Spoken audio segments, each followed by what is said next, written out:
first night pa lang namin ngayon. So, overnight kami. 2 days and 3 nights.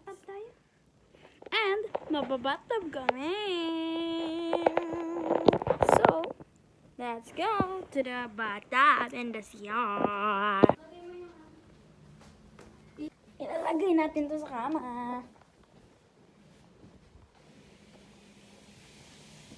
Tara na, guys! So, yan na yung bathtub. Nandito na kami sa pinaka-CR. So, ayan yung bathtub. Dito mo siya dyan. Ganun lang. Itataas mo lang. And, okay na. Aapaw na yung tubig dyan. Yan, guys, oh.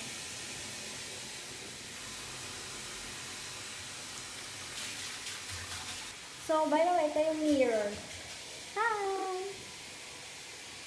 So, ito tour ko pa kayo. So, ito yung pinaka-shower na. And, ito yung toilet. Kat nga eh. Modern yung hotel. So, hintayin lang namin ito mapuno. Abangan ko kayo pag napuno na, guys.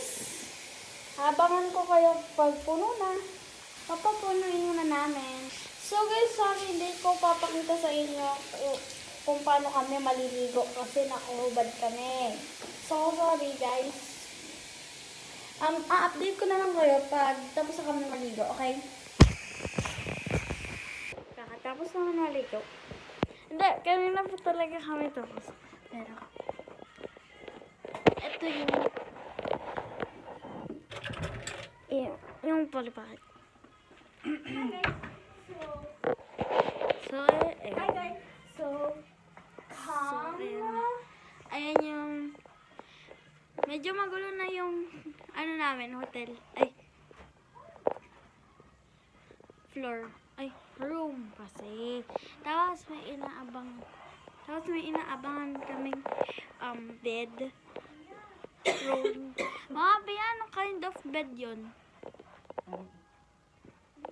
Oh. Mamaya maano pa ako dyan. Mag all black ka para hindi ka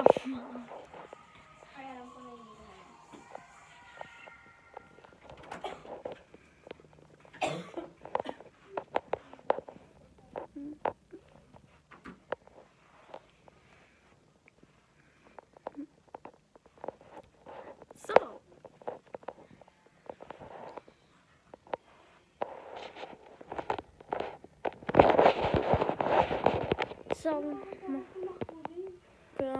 mamaya guys, magbablog ulit ako ng part 2 sa hotel. And, papakita ko sa inyo yung poly pocket. Babay, mag-edit na ako.